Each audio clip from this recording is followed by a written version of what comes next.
आम और उसके लोग। उत्तर प्रदेश के एक छोटे से गांव माधवपुर में गरीब किसानों का बसेरा था। गांव के चारों ओर खेत थे जो बरसात के मौसम में हरे भरे हो जाते थे। लोग सादा जीवन जीते थे पर मेहनती थे। हर घर में किसी न किसी का हाथ मिट्टी से सना होता। कोई हल चलाता, कोई बैलों को नहलाता, तो कोई गोबर से लीपा घर चमकाता। माधवपुर का प्रधान था भोलाराम।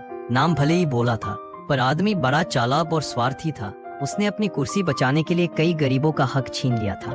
सरकारी योजनाओं के पैसे में भी उसका हिस्सा जरूर रहता था। गांव में एक गरीब किसान रहता था, रामू। उम्र 30 साल के आसपास, चेहरा धूप में झुलसा हुआ पर आंखों में ईमानदारी की चमक। उसकी पत्नी गोमती और 2 छोटे बच्चे सोनू और गुड़िया उसका संसार थे। रामू के पास बस आधा बीघा जमीन थी जिस पर वो मुश्किल से अपने परिवार का पेट भर पाता। गांव के लोग उसे पसंद करते थे क्योंकि वह झूठ नहीं बोलता, चोरी नहीं करता और किसी से ऊंची आवाज में बात भी नहीं करता था। अन्याय की शुरुआत एक बार सरकार ने गांव में गरीब किसान सहायता योजना निकाली। योजना के तहत हर गरीब किसान को 5,000 रुपए और 1 बकरी दी जानी थी। सबके नाम सूची में थे पर प्रधान भोलाराम ने अपनी चाल चल दी। उसने पैसे और बकरियां अपने रिश्तेदारों में बांट दी। जिनका नाम सूची में नहीं था उन्हें फायदा मिला और असली गरीब खाली हाथ रह गए। रामू भी उनमें से एक था। वह कई बार पंचायत गया, प्रधान के घर गया, लेकिन हर बार वही जवाब मिला, तेरा नाम सूची में नहीं है रामू, जा जाकर तहसील में पूछ ले। रामू जानता था कि झूठ बोला जा रहा है मगर वह क्या कर सकता था। गरीब का गुस्सा पेट में ही रह जाता है। किस्मत का मोड़। एक दिन गांव में बाबा परमानंद नाम के एक साधु आए। उनके चेहरे पर तेज था और आंखों में अजीब सी गहराई। उन्होंने गांव के तालाब किनारे डेरा डाला। लोग रोज उनसे आशीर्वाद लेने आने लगे। रामू भी गया। उसने अपने दुख बताए। बाबा ने मुस्कुराते हुए कहा, बेटा, कर्म से बड़ा कोई धर्म नहीं। जो आज अन्याय कर रहा है कल उसी के कर्म उसके सामने होंगे। बस तू अपना भला कर्म करता रह। रामू ने हाथ जोड़कर प्रणाम किया और कहा, बाबा, मेरे बच्चों को 2 वक्त की रोटी मिल जाए, बस यही वरदान दीजिए।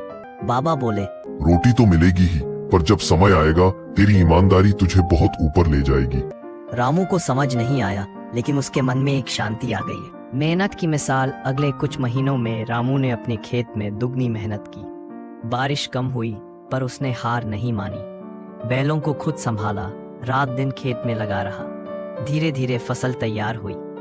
इस बार उसका खेत पूरे गांव में सबसे अच्छा निकला।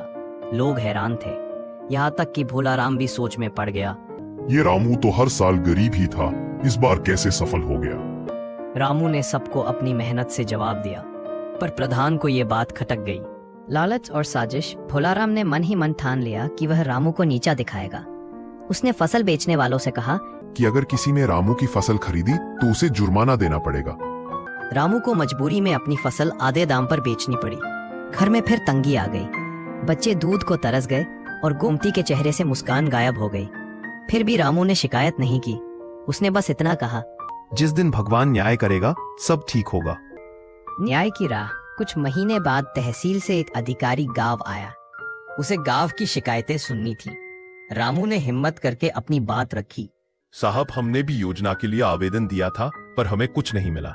अधिकारी ने जांच करवाई। जब दस्तावेज निकाले गए तो सामने आया कि रामू के नाम पर पैसा निकाला गया था और दस्तखत नकली थे। पूरा गांव सन्न रह गया। भोलाराम की करतूत सामने आ गई। अधिकारी ने तुरंत उसे निलंबित कर दिया और पुलिस केस दर्ज हो गया। जैसा कर्म वैसा फल। भोलाराम की संपत्ति जब्त हुई और उसके घर छापा पड़ा। जो आदमी कल तक दूसरों पर हंसता था आज जेल की दीवारों के पीछे बैठा था। गांव के लोग कहते, देखो, जैसी करनी वैसी भरनी। गरीब का हक खाया, अब सजा मिली। रामू को सरकार ने फिर से उसका हक दिया। पैसे, नई बकरी और 1 बीघा अतिरिक्त जमीन भी। समय का चक्र। कुछ साल बीते। अब रामू का घर पक्का हो गया था। बच्चे स्कूल जाते थे और गोमती खुश रहती थी। एक दिन वही बाबा परमानंद फिर गांव आए। रामू ने उनके चरण छुए और बोला, बाबा, आपकी बात सच हुई। जो अन्याय करता है उसे कभी सुख नहीं मिलता। बाबा मुस्कुराए। बेटा, याद रख, इंसान के कर्म ही उसका भाग्य लिखते हैं। भले ही देर लगे लेकिन न्याय जरूर होता है। कहानी की सीख। इस कहानी की सीख यही है कि जैसी करनी वैसी भरनी। जो इंसान दूसरों का हक छीनता है वह कभी चैन से नहीं जी सकता और जो ईमानदारी, मेहनत और सत्य पर चलता है समय भले परीक्षा ले पर अंत में जीत उसी की होती है।